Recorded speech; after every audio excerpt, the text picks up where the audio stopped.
altas y nos miramos como langostas al lado del pueblo. Son muy poderosos y están armados. Y dijeron, simplemente no podemos hacerlo. ¿Ven? Ellos estaban mirando al sentido del razonamiento.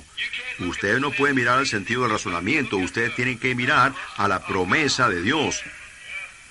Ahora, Dios ya había enviado a su ángel y el ángel estaba en el campamento moviéndose. Y la revelación de Dios había traído la palabra de Dios manifestada, y ahora ellos ya estaban preparados para entrar a la tierra prometida. Por lo tanto, Josué y Caleb tenían todas las promesas eran para ellos, porque Dios había prometido que Él les iba a dar la tierra a ellos, y entonces ellos esperaron todo este tiempo, y luego después de un tiempo, el Espíritu Santo descendió a Moisés, una columna de fuego se formó encima de ellos, y ellos la siguieron, y ahí estaba ella, allá, delante de la tierra prometida, lista para cruzar. Así que él podía creerlo, porque las promesas de Dios son infalibles. Ellas son la verdad. ¿Cómo piensan ustedes que ha sido, amigos, a través de estos años, de encontrar oposición alrededor del mundo, en 20 y tantas naciones extranjeras, a las cuales el Señor me ha enviado a visitar?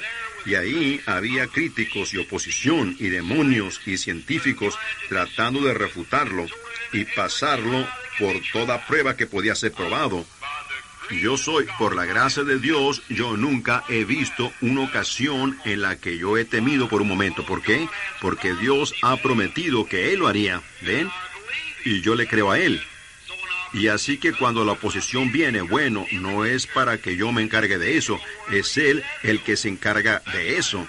En lo que a mí respecta, es ir a donde Él me dice que vaya, correcto. Él se encargará de la oposición. Ahora, por unos cuantos momentos, para darnos cuenta posicionalmente lo que nosotros somos en Cristo Jesús, y yo pienso que si la iglesia ahora puede darse cuenta lo que ellos son y cómo entrar y qué hacer después de que ellos entran, bueno, será una cosa gloriosa cuando aprendamos estas cosas. ¿No creen ustedes así? Ahora, en el libro de Efesios, yo quiero leer la epístola de Pablo, solo una porción de ella. No sabemos cuánto nos extendamos, pero me estoy tomando el tiempo yo mismo con este reloj aquí. Pablo, apóstol de Jesucristo por la voluntad de Dios. Un apóstol. La palabra apóstol significa uno que es enviado. Yo con frecuencia me he preguntado por qué el misionero quiso ser llamado misionero. Un misionero es un apóstol. La palabra misionero significa uno enviado. Apóstol significa uno enviado. Un misionero es un apóstol. Cuando la gente dice que no hay más apóstoles y esa misma iglesia envía misioneros y dice que no hay apóstoles, yo no lo entiendo. Pero el apóstol es uno que es enviado. También el misionero es uno que es enviado por Dios. Y Pablo, no por deseo, no por gusto, no por la voluntad del hombre o sus propios deseos humanos, sino por la voluntad de Dios, él fue un apóstol. Nosotros necesitamos más como esos. Por la voluntad de Dios, él iba camino a Damasco para arrestar, piénsenlo, iba a arrestar al mismo grupo que él fue enviado para ser un apóstol.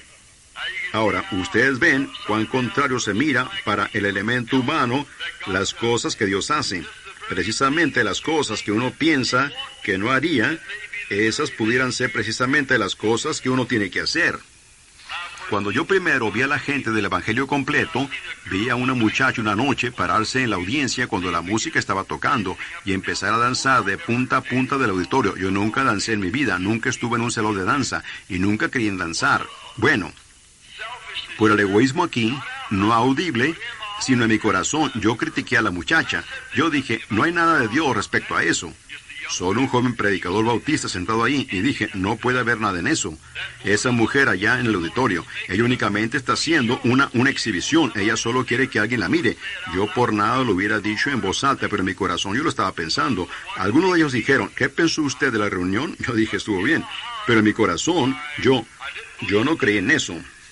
Así que ustedes saben, una noche de Año Nuevo, yo estaba sentado en mi propio tabernáculo y ellos empezaron a tocar esta alabanza, habrá en el aire un encuentro con Jesús. ¿Y saben ustedes lo que sucedió? Yo hice la misma cosa. Así que ustedes ven por qué. Precisamente las cosas que uno dice que no haría, puede hacer que uno tenga que hacerlas en alguna ocasión.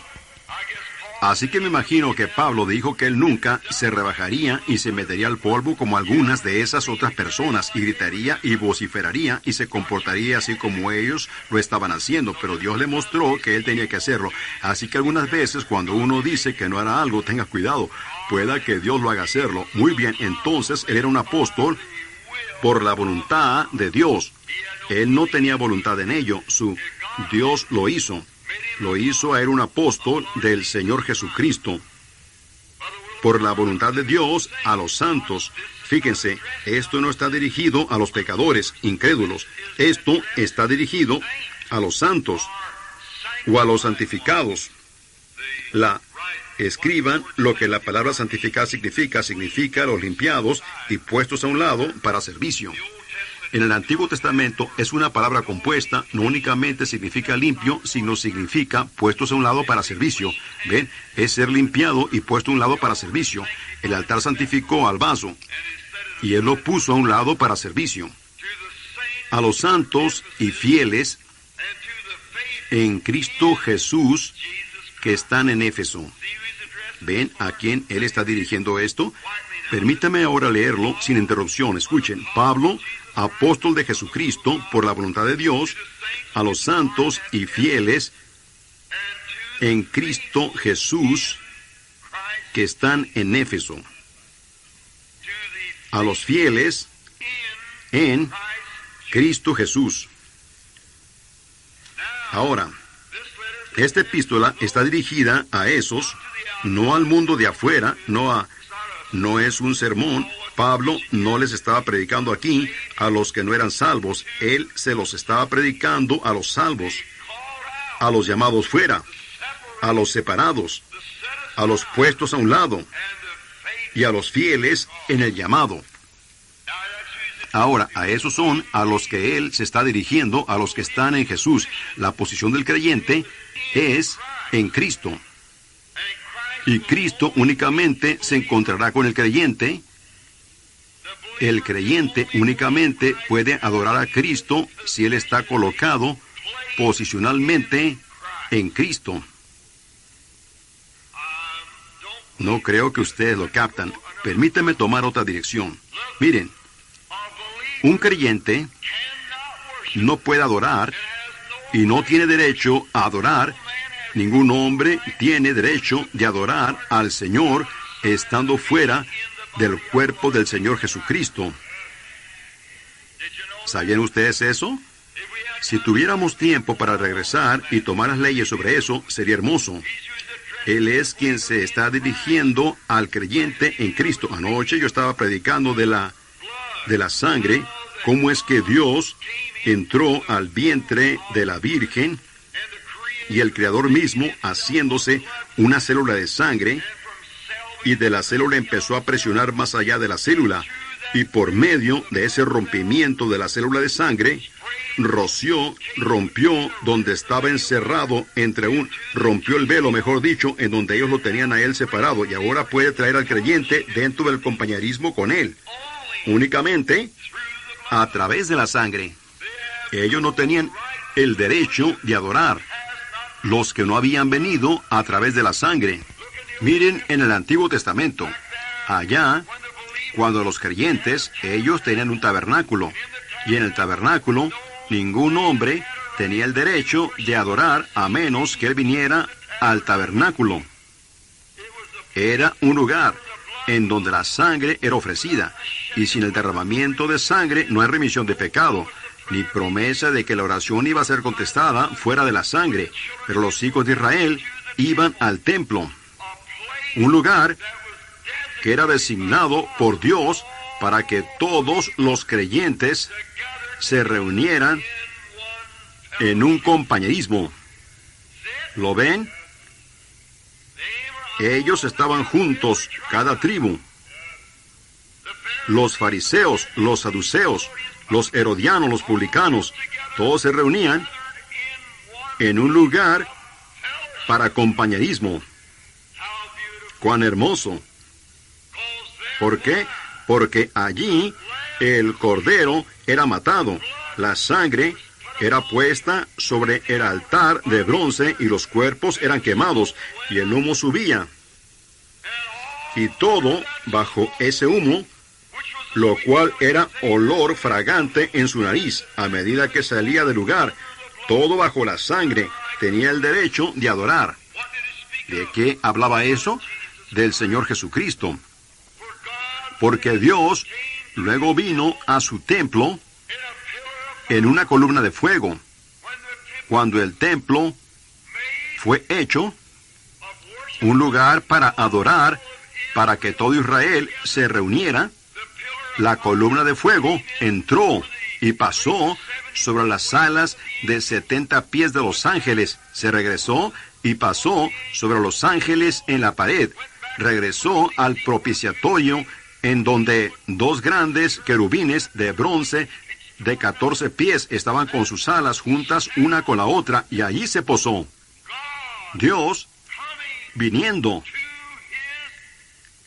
a su templo para ser adorado desde ese templo, en donde la sangre afuera hizo una expiación. Entonces, cuando Cristo vino a la tierra, cuando Él fue bautizado en el Jordán, al igual que el lavamiento del Cordero en el lavatorio de bronce, fíjense, entonces Juan dio testimonio, viendo al Espíritu de Dios como una paloma, descendiendo, y se posó en él, y entró en él. Dios viniendo a su templo. Dios estaba en Cristo reconciliando al mundo para sí mismo. Ese era su templo. Entonces, ese cuerpo, por el pecado, nuestros pecados, fue partido. Su carne partida en 2. Los vasos sanguíneos fueron rotos. Y allí, ahora, mientras el Espíritu salió de su cuerpo, entonces, todos los creyentes, espero que ustedes lo vean, miren, todos los creyentes que entran a través de la sangre en el cuerpo de Jesucristo, adoran a Dios a través de la sangre derramada de Jesucristo, en donde ellos están posicionalmente colocados en Cristo. ¿Lo ven ustedes? Para aquellos que están en Cristo, fieles, llamados, escogidos en Cristo. A esos son a quienes Pablo les está dirigiendo esta carta. ¿No están ustedes contentos hoy que están en Cristo? ¿Cómo entramos? Quisiera que tuviéramos tiempo para ello, como por 6 minutos más. Miren, ¿cómo entramos en Cristo? Por un espíritu, ni siquiera un compañerismo. No, no. La primera cosa viene primero. Por una iglesia, no. Por una carta, no.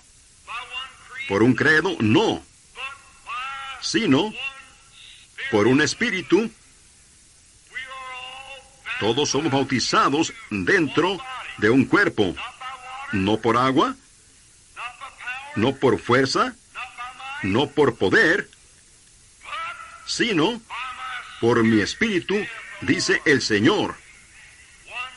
Por un espíritu somos bautizados. ¿Qué? Por un espíritu. ¿De dónde habla el espíritu? ¿En dónde está la vida?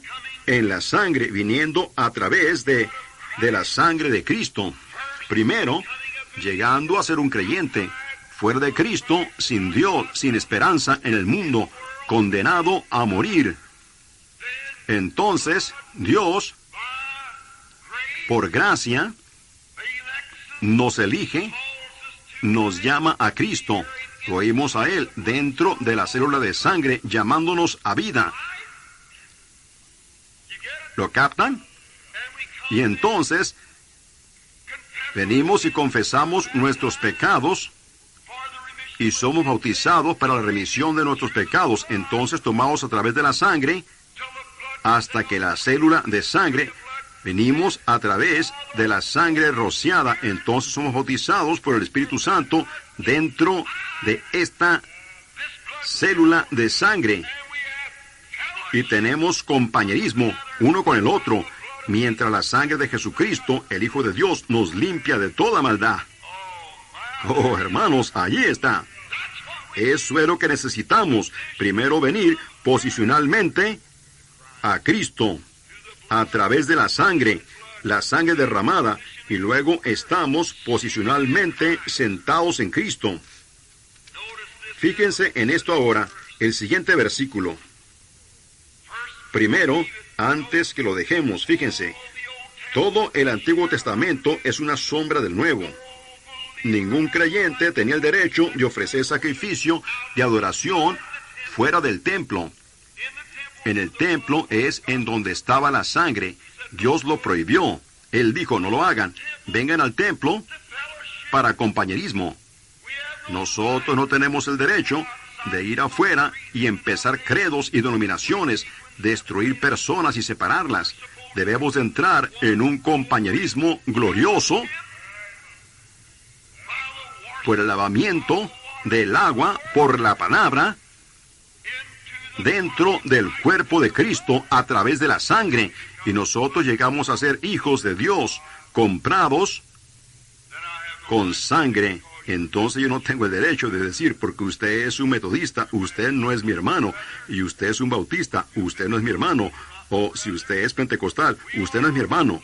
Todos hemos sido hechos partícipes de este compañerismo después de que hemos venido a través de la sangre. Entonces nos sentamos juntos. ¿En qué clase de lugares? Lugares celestiales, como en Cristo Jesús. Lugares celestiales, lugares celestiales. Cuando usted está fuera de Cristo, usted no entiende los lugares celestiales. Cuando está allá afuera, usted mira y dice, oh, ese montón de fanáticos, ellos no saben de lo que están hablando. La razón que usted no sabe es porque usted nunca ha sido participante del compañerismo de sus sufrimientos. Usted nunca puso sus manos sobre su cabeza bendita y sagrada y sintió los dolores del Calvario por sus pecados. Usted nunca supo lo que eso era. Amigo, compañero, usted no sabe lo que eso significa hasta que suba al Calvario y vea tal precio que fue pagado por usted. Entonces, cuando usted comprende todo al respecto, Dios, por medio de la gracia, lo lleva a usted a través del torrente sanguíneo dentro de su propio compañerismo con su amado Hijo, Cristo Jesús. ¡Oh, cuán maravilloso! Déjenme decirles, eso me hace sentir también el saber que hemos sido privilegiados para hacer esto, entrar en su compañerismo maravilloso en Cristo. Ahora, entonces, cuando usted está establecido en el compañerismo y amigo, fuera de Cristo, fuera de su compañerismo, usted no tiene el derecho de decir que la gente que está en el compañerismo, que cree en lo sobrenatural, está fuera de su mente, porque usted nunca ha probado para ver que el Señor es bueno. Usted nunca ha venido a través de esto para entrar en este compañerismo. O usted pudiera creer, usted pudiera aceptarlo. Usted pudiera decir, sí, yo creo que la Biblia está correcta, yo también voy a la iglesia. Pero ha muerto a usted mismo y nacido otra vez, dejando todo lo de afuera y traído a la sangre para entrar en este compañerismo y sentarse en lugares celestiales en Cristo Jesús, lo que Dios puede hacer. Cómo la revelación de Dios puede moverse a través de la audiencia de esa manera cuando todos nosotros hemos sido participantes de este mismo compañerismo, ¿ven? Y ahora, esos son a los que Pablo les está dirigiendo esta epístola. Y solo por un minuto o dos más, Pablo les está dirigiendo esta epístola a aquellos que están en Cristo Jesús. ¿Ven ustedes? Y a los fieles que están dentro. ¿Ven cómo entramos? Ninguno afuera tiene el derecho a entrar. Ninguno sin venir a través de la sangre puede estar adentro. Oh, él dice, yo vine a través de la sangre. Y él está sentado allí mismo diciendo, yo no entiendo estas cosas. Seguramente que no. Él está pretendiendo que vino a través de la sangre. Pero si él alguna vez llega a ser un hijo y un participante, él es su hermano. Y él está que es Él, el mismo Espíritu que estaba en Cristo, está en usted y en Él. Y ustedes son conciudadanos. Oh, hermanos, esa es la palabra que yo quiero. Yo he estado dándole vuelta por media hora para encontrarla. Conciudadanos del reino espiritual. Ciudadanía. ¿No están ustedes contentos en esta noche que la tienen? Conciudadanos del reino de Dios. Esperando que el Rey venga algún día. Ahora, nos apresuraremos. Gracia y paz a vosotros, de Dios, nuestro Padre, y del Señor Jesucristo. Él les está dando su saludo o su salutación a la iglesia. Bendito sea el Dios y Padre de nuestro Señor Jesucristo, que nos bendijo con toda bendición espiritual. Piénsenlo. Yo pensé que la bendición espiritual vino únicamente, el compañerismo, el Espíritu Santo, vino únicamente en Pentecostés. Esto es 32 años después, que está bendiciendo a la iglesia de Éfeso, a la iglesia gentil. Nos está bendiciendo en lugares celestiales. Usted únicamente puede estar en lugares celestiales cuando usted esté en Cristo Jesús. Así que si el Espíritu Santo los bautizó a ellos en lugares celestiales, en ese entonces, Él bautiza ahora en lugares celestiales. El mismo compañerismo. Ahora, lugares celestiales en Cristo. Ahora, rápidamente, yo les daré a ustedes mi punto de vista y luego tendremos que irnos. Según Dios nos escogió, no mi deseo, no su deseo, no fue el deseo de Pablo. Según nos escogió en Él antes de la fundación del mundo. ¿Pensaron ustedes en eso? Él nos escogió en Él antes de la fundación del mundo. ¿Para qué? Para que fuésemos santos. No porque yo viví bien, sino porque Él me escogió para ser de esa manera. Él lo hizo, no yo. Esa es la razón que usted es santo esta tarde, no porque usted lo merece, sino porque Él lo escogió a usted para ser de esa manera. ¿Cuándo? Antes de la fundación del mundo. Santos y sin mancha. Delante de Él en amor. ¿Cómo pudiéramos hacerlo? Tenía que haber una obra maestra para hacer eso. Y ese fue Cristo Jesús. Escuchen.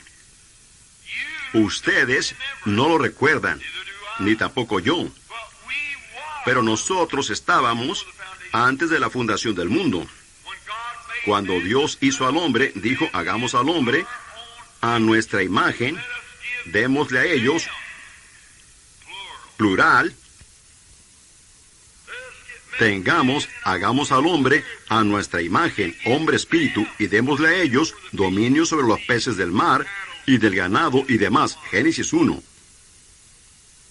Dios diciendo eso, hagamos al hombre.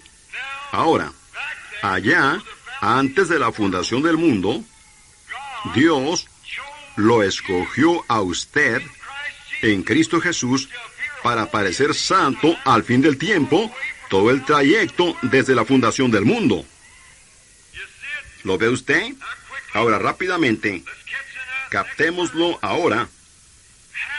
El siguiente versículo, habiéndonos predestinado o elegido para ser adoptados hijos suyos por medio de Jesucristo, según el puro afecto de su voluntad.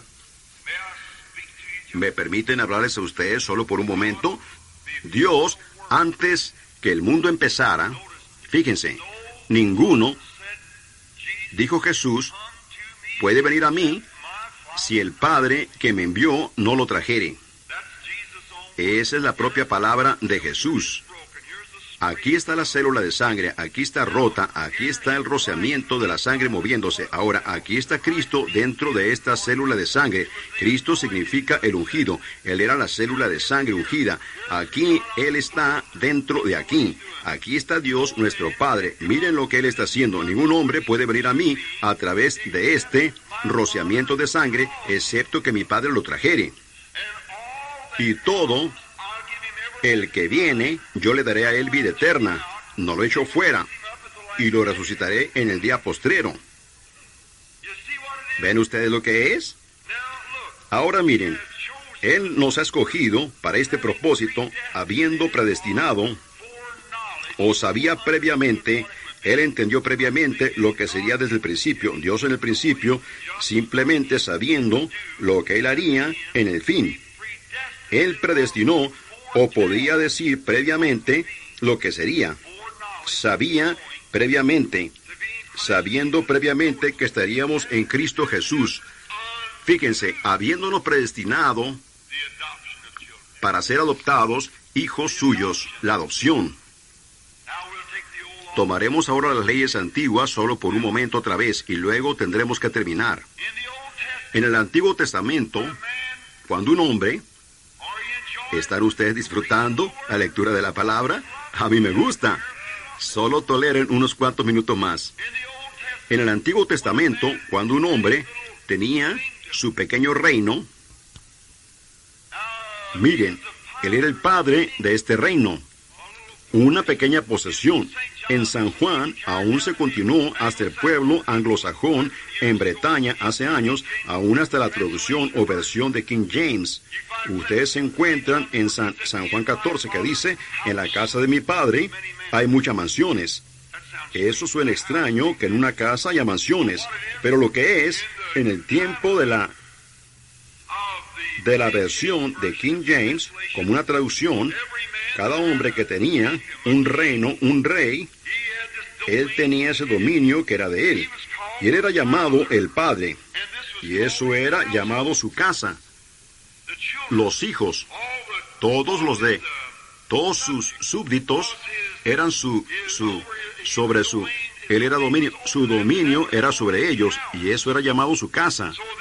Así que ellos dijeron, en mi padre, ahora, creo yo que Moffat lo pone en la casa apartamento, hay muchos apartamentos. Yo no estoy de acuerdo con eso. Pero, en el original dice, en el reino de mi padre hay muchos palacios. Eso suena mejor, ¿no es así? Correcto. Ahora, cuando un hombre, en el Antiguo Testamento, un hombre judío, en Palestina, de donde ellos eran ya sea que él fuera, o de la tribu de José, o de Efraín, o de la que él fuera, él tenía sus propias tierras destinadas que le pertenecían a él. La historia hermosa de Ruth, cuando regresó con Noemí, cuando Noemí había perdido toda su herencia, y Boaz la redimió. Creo que yo prediqué sobre eso la última vez que estuve aquí. Un cuadro hermoso. Ese fue su pequeño dominio, como su pequeño reino, su posesión. Era traspasado. Uno le seguía al otro. Ahora, cuando un padre se casaba y cuando este muchacho, heredaba lo que su padre tenía, sus hijos nacían. Ahora, cuando ese muchacho nacía en este pequeño, nosotros le llamamos acres pequeños o una granja pequeña. Cuando él nacía allí, el padre tenía siervos todo alrededor, pero el hijo era criado bajo un tutor o maestro o instructor. Gálatas, el capítulo 4, versículos del 1 al 5, da un cuadro hermoso de ello. Cómo estábamos bajo tutores por tanto tiempo. Pero ahora, cuando este hijo nacía, él llegaba a ser un hijo, en el mismo momento que él nacía en la familia. ¿Lo captan ustedes? Ahora, entonces había un tutor sobre ese muchacho para educarlo y criarlo. Bueno, él no era más que un siervo, dice la epístola a los Gálatas, hasta que él llegaba a una edad, un tiempo limitado que era establecido. Y este tutor siempre le llevaba el reporte al padre: tu hijo está progresando bien, o lo que fuera. Y ahora, ahí es en donde yo no estoy contradiciendo, mi hermano querido, pero miren, tómenlo como de alguien quien los ama. Ahí es donde los pentecostales fallaron en ver esto. ¿Ven? Si el Espíritu Santo quizás no queriendo darlo entonces, miren, cuando ustedes nacieron otra vez del Espíritu Santo, ustedes dijeron, esto es, hermano, si era, ustedes eran hijos. Ustedes eran hijos sin lugar a duda. Ustedes nacieron en la familia. Pero sin embargo, el tutor, el cual es el Espíritu Santo, ha vigilado sobre la iglesia mientras ella ha estado madurando. Ahora, si este tutor, en lo natural, iba al padre y decía, mira aquí, ese muchacho no va a ser muy bueno. Yo trato de enseñarle, él simplemente no escucha. Él tiene su propia manera testaruda y él simplemente no escucha. Él va a hacer esto o él va a hacer eso. El padre comprende allí mismo que ese muchacho no puede tomar posesión de su dominio. Correcto, porque que haría él lo malgastaría. El regreso del hijo pródigo da un cuadro muy hermoso de ello, ¿ven? Él no podía. Lo que él haría es que hipotecaría la granja o la vendería y se lo bebería y se comportaría mal. Ahora, en el sentido espiritual, después que nosotros nacimos en Cristo, llegamos a ser hijos de Dios. Pero entonces, ven, Dios sabe mejor. Ahora, aquí es en donde yo digo reverentemente que no estoy de acuerdo con mis hermanos de la lluvia tardía. ¿Piensan ustedes que yo estoy persiguiendo la iglesia? No, mi amado hermano, no, ¿ven? Ahora, este muchacho, después que llegaba a una cierta edad, él tenía que ser adoptado dentro de esa misma familia en la que él había nacido. Cualquier ministro sabe que eso es posicionar a un hijo. Él tenía que ser adoptado dentro de la familia en la que él había nacido. ¿Pudieran ustedes imaginarse eso? Pero esa es la enseñanza del Antiguo Testamento. Pablo se está refiriendo a ello aquí en Efesios, en la iglesia de Éfeso. Ahora, la cosa de esto es, hermanos, hemos intentado de poner a cada uno aquí, y a cada uno en esto, y a cada uno en eso, por la imposición de manos y separando o poniendo la parte, pero Dios tiene que hacer eso. Es el único que puede hacerlo. Ahora, cuando el padre se daba cuenta que este muchacho no era digno, él nunca lo negaba. Él todavía era su hijo, pero él no podía tener confianza en él. Él era muy llevado por doquiera de toda clase de vientos de doctrina. Eso es lo que dice la Escritura. No sean llevados por doquiera de todo viento de doctrina. Sean estables, creciendo en la obra del Señor siempre, sabiendo que el trabajo de ustedes no es en vano. Rápidamente desearía que pudiéramos quedarnos en eso por un rato. Pero fíjense, entonces este padre, llegaba el día en el que este muchacho quizás había estado bien y era un hombre digno. Él escuchó al padre, él recibió instrucciones, él era un buen muchacho. Entonces el padre lo llevaba a una calle pública y entonces él le ponía a él una ropa especial. Y luego el padre tenía una ceremonia y adoptaba a su hijo, en su familia. Pablo diciendo aquí, habiéndonos predestinado para ser adoptados. ¿Ven? Para ser adoptados. Moisés, una representación anticipada de ello. Y entonces este hijo, después que salía de allí, ya no se le daba, él ya no era más como el siervo bajo un tutor, él era el patrón. Amén. Y espero que esto penetre muy profundo. Voy a terminar en un momento. Entremos muy profundo. Este hijo no estaba ya más bajo un tutor, sino que él era como su padre. Y su padre le daba a él que hiciera ciertas cosas. El padre pudiera haberle dicho, encárgate de este campo aquí, o tú haces esto aquí, encárgate de los esclavos, o tú encárgate de lo que haya sido. Él estaba en posesión completa. Amén. porque él fue adoptado dentro de esa familia y su nombre en un cheque era tan bueno como el de su papá. Ahora, lo que Dios ha hecho, la razón que vemos estas cosas, sabemos que hay algo que está errado, amigo.